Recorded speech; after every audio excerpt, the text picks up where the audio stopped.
Welcome back to Game of Brain Reason, and yes, we are with a pro match against two titans of the game. So let's meet the commanders while they're setting themselves up, shall we? I think we pronounce this Istrik. My apologies if I've butchered your name, my friend. And its adversary is Stardom. Know Stardom quite well, seen him around a bit, but I haven't seen Istrik before. He actually is a higher tier player than Stardom. Stardom's been around for quite a long while, certainly for the last few years. So what are they doing? Doing the normal build, getting as much. I would say this one is. You could say this was a 2v2 map because there's a lot of metal on here. It's very metal heavy. It's metal dense map, if you like. So we got a bot lab. Let's see his counterpart. Both bot labs. And they are Cortex. Sorry, I should just say what the commanders are. But Cortex is Cortex. There's no disadvantage. I still think Cortex on the early game has the advantage with having the Grunt and a Thug anyway. So, but we'll see how they play. They tend to they don't tend to rush too much to the players. I think it's because they respect each other, you know. I think I've always thought that's the way they like to play it. Getting a constructor out and probably sending the Grunt to protect it, which you don't see too much in the pro play. We haven't seen it recently, for sure. Nothing too clearly. The wind is terrible, so that's why he's built the solos. But they are obviously metal dense compared to the twice as, if I remember rightly, they are twice as much to build. You see, 150 to 40 things. Yeah, so you can get almost 4 to,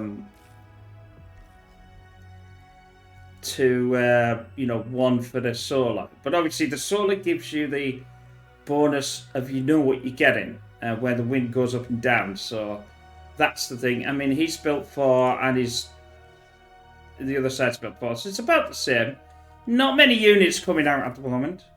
Just siphoning themselves around. Looks like these are mainly protecting the con over here. No protection and no radar yet on any of this here, so you can actually see further out.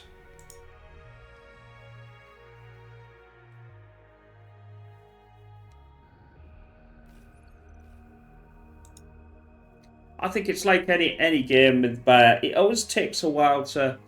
I mean, you do get your cheeses. Don't get me wrong, but it's very unusual you get a cheese with the pro players.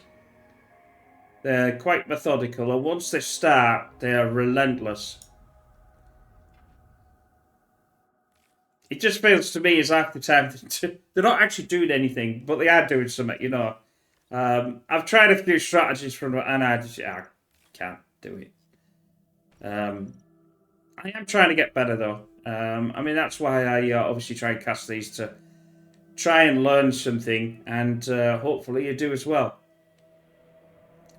Not necessarily me yabbering on, but nothing too aggressive at the moment. Which I'm. Oh, here we go. Now we're finally sending something in. So it's taken us 4 minutes, but that's not too bad. Grunt v Grunt. More grunts will beat less as usual. Now it might be walling this section in, but it's still difficult because obviously you've got a quite long section here, and obviously you can walk yourself around here, which he's got a grunt sort of semi-protecting that area, and it's the same obviously on the other side. So it is a matched map, which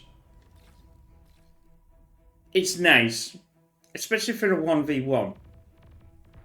Here we go. Now a little skirmish there. Stardom's got definitely more grunts, but he is. They are quite low on health. There's no grave. I can't see any grave robber coming out either, so they will die, and that's the end of it. So he'll probably lose all these quite easily, yeah, because they were they were low, which you don't really want. Istrix has... it's wrecked. I'm trying to pronounce that name correct, and I just find it very difficult to pronounce, but not the first time. It won't be the last time I butcher a name. Oh, Ikrest. Maybe that's it. Ikrest. Let me know in the comments how do you think you pronounce that. I know it's difficult in the comments to pronounce something because it's all text, but I think it's Ikrest. Well, that's how I'm going to pronounce it, and we're going to stick with that. So, about halfway, he's hiding a couple of grunts in the back here, and I'm sure that will not be seen at this precise moment. So I think it's pretty even. Even we see up here in the breakdown of the two commanders, it's pretty even. That doesn't mean a lot really until it's really high. This is a nice push though. This could do some damage for sure.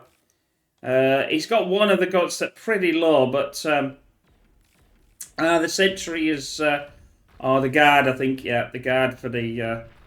I still call it the same. Seeing as I'm a Armada player and not a Cortex one, so forgive me if I call them the same name.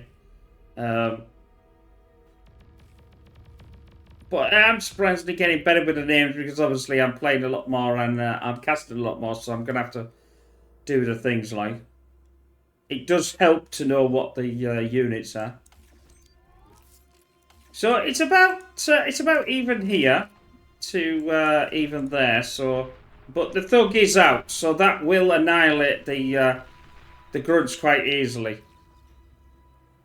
It would be nice of him to get us around on these. I think the thugs are the problem, not the grunts that are in the front. Icarus is pushed right forward, or Stardom's with him as well. So, unfortunately, Stardom's running out of energy, which isn't good for when you're getting battered on the front. Unfortunately, though, he hasn't got any form of defense apart from these guards, which will take things out, but it would have been nice to have more, a lot more solar. He's deciding it's a lost cause and moving back. I think he's right on that, to be honest. But he's got a lot of grunts in here. You would have thought he would have siphoned a few off, to be honest, to help on this side. But that's not the case. So Icarus is definitely... he's definitely in this halfway. If we look back with this halfway, it's really halfway this way now, not the other way around. A lot of the time, it tends to be in a diagonal on this map, I've noticed. But it's definitely up and down 50%.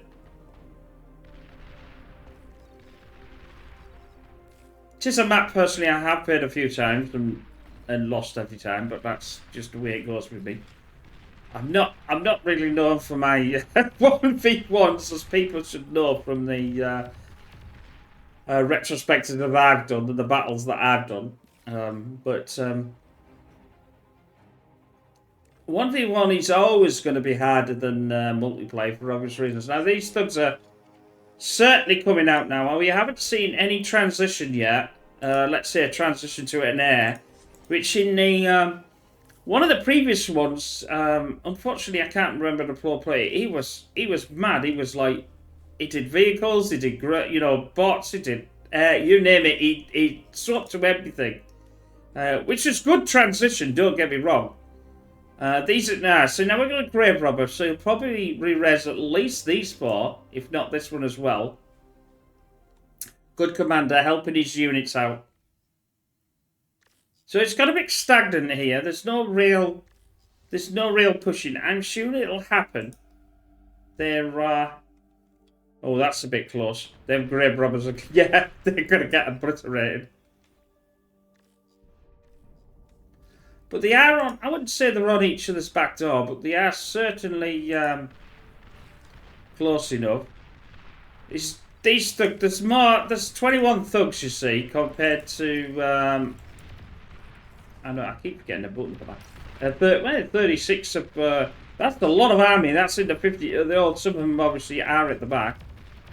That will just decimate this. I think Icarus might actually... he'll certainly win this battle for sure. And there's no real static defense here either. So, yeah, so he's pushing the thugs over to here now. And the aggravator's going to take out a lot of this with the rocket.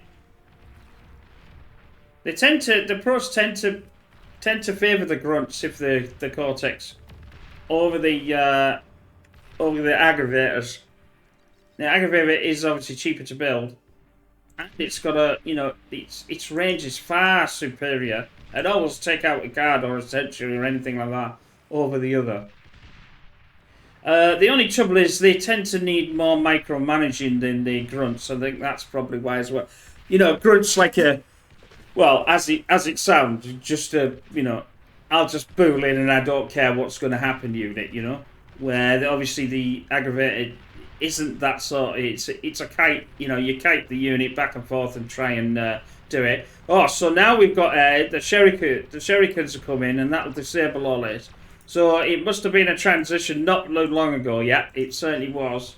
Which you had seen this in the past, and it is a good ploy. Will he get some air? Now that's the thing. Oh, both of them have gone air.